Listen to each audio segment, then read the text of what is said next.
20e et dernier chapitre. Après une aussi longue absence. Quand l'aube se lève, nous nous sommes racontés 20 ans de souffrance, de peur et de malheur, ce que nous avions vécu chacun séparément. Elle qui m'attendait, et moi que les dieux retenaient au-delà du monde des humains. Pénélope, ne bouge pas d'ici, ne sors pas et ne pose pas de questions, car dehors, les gens ont dû maintenant apprendre le massacre des prétendants. Je vais réveiller Télémaque, Eumée le porcher et Philétios le bouvier, et nous irons jusqu'au champ voir mon père qui, lui, me pleure encore. Je viendrai te chercher quand il n'y aura plus de danger. Vous, entrez chez mon père, et demandez que l'on tue un cochon. Faites-le griller, nous le mangerons ensemble. Moi je vais jusqu'au verger, je veux savoir s'il me reconnaîtra après une aussi longue absence.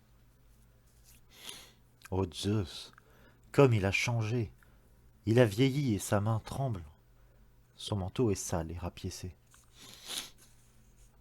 Vieillard, on voit que tu connais les travaux du jardin. Poiriers, figuiers, oliviers, vignes, tout est entretenu avec soin. Mais toi, tu es sale, mal habillé, et tu as l'air triste. De qui es-tu le serviteur? À qui est ce verger? Est-ce que je suis à Ithaque? J'ai bien rencontré quelqu'un sur la route, mais il n'a pas voulu me répondre. Je cherche Ulysse, car je l'ai accueilli chez moi autrefois. Est-il mort ou vivant?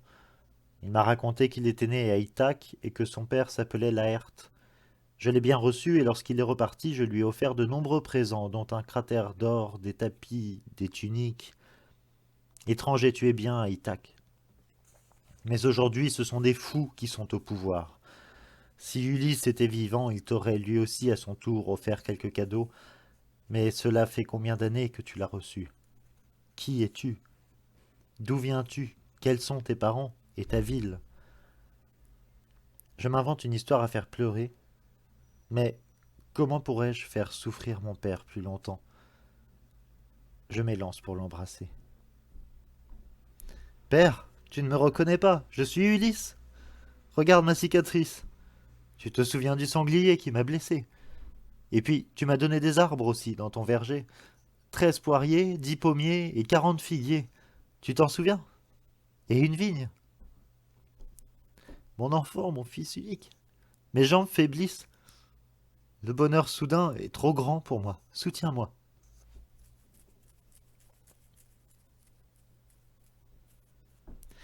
Mais si les prétendants sont morts, j'ai peur que tous les habitants d'Ithaque se soulèvent et arrivent jusqu'ici. Ne crains rien, père. Athéna est avec moi. Allons chez toi dans ta demeure. Et dès maintenant, prends soin de toi. Baigne-toi. Change ton manteau. Athéna voulut le rajeunir lui aussi, comme pour effacer toutes les années du malheur. Mais pendant que nous nous retrouvons et mangeons ensemble, les citoyens d'Ithaque grondent aux portes du palais. Ils gémissent en emportant les corps des prétendants. On charge certains corps sur des navires pour qu'ils puissent trouver une sépulture chez eux. La ville retentit de pleurs, de cris et de lamentations. Eupithès, le père d'Antinos, pleurant la mort de son fils, harangue les hommes. Ulysse a commis de nombreux crimes contre les Grecs. D'abord, il est parti avec nos hommes et nos navires les plus rapides. Ensuite, il a perdu les navires et les hommes sont tous morts. Et pour finir, dès son retour, il a tué les meilleurs de ceux qui restaient. Que la honte soit sur nous si nous ne vengeons pas nos enfants. Je préfère mourir que de laisser tant de crimes impunis. Armons-nous, que ce traître n'ait pas le temps de se sauver par la mer. Certains, parmi le peuple, essaient de retenir les hommes en colère. Vos enfants, dans leur folie, ont fait leur propre malheur.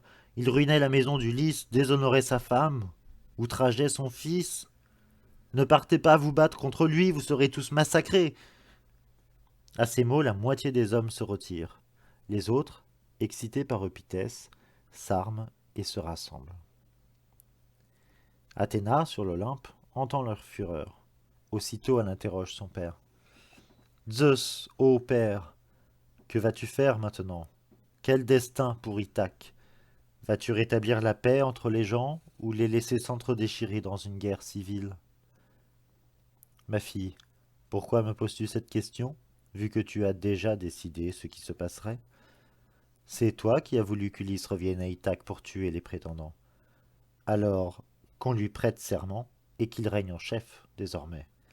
Nous ferons oublier aux gens d'Ithaque la mort des leurs, que l'amitié renaisse comme autrefois et que l'abondance et la paix viennent les combler. Qu'il en soit fait ainsi. Ulysse, les voilà, ils arrivent. Armons-nous. Combien sommes-nous? Les 6 fils de Dolios, venus avec leur père voir Laërte, moi et Télémaque, Eumée et Philétios, voilà notre armée cuirassée de bronze. Télémaque, mon fils, ne déshonore pas aujourd'hui la race de tes pères. Jusqu'à ce jour, partout, ils ont montré leur force. Père, ce cœur-là ne te déshonorera pas. Quel jour inoubliable.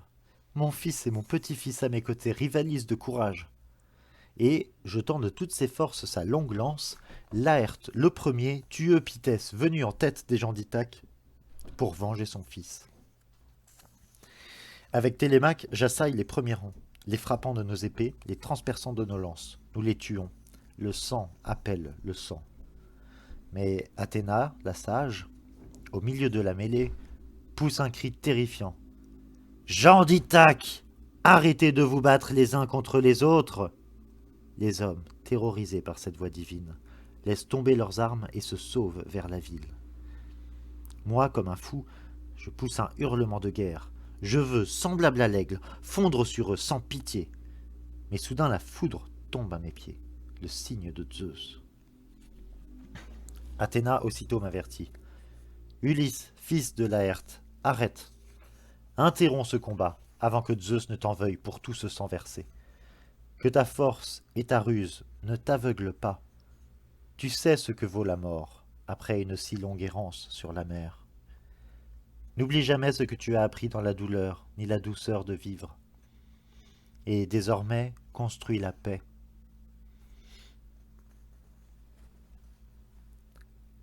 Au palais, depuis qu'il est roi d'Ithaque, Télémaque a célébré 3 fêtes en l'honneur de Zeus et offert 100 bœufs blancs pour le sacrifice. Sage et réfléchi, il gouverne son peuple dans le respect des hommes et des dieux. Et s'il court les mers, aussi habile que son père à manier les navires sur le dos des vagues, il garde droit le cap et ne s'aventure jamais au-delà du monde des humains. Ulysse, puisque Pénélope n'est plus à ses côtés, habite maintenant la haute demeure de Laërte, près du grand verger. Bientôt il ne montera plus jusqu'aux oliviers voir la mer et le ciel se rejoindre et rêver. Si Athéna et Zeus le veulent bien, lorsque les pommiers seront en fleurs et que les oiseaux commenceront à chanter dans les vignes, il aimerait partir pour le grand voyage. Et quand il embarquera seul, à bord de son rapide navire à la proue effilée, une dernière fois, il emportera, bien serré au creux de sa main, une poignée de cette terre d'Ithaque qu'il a tant aimée.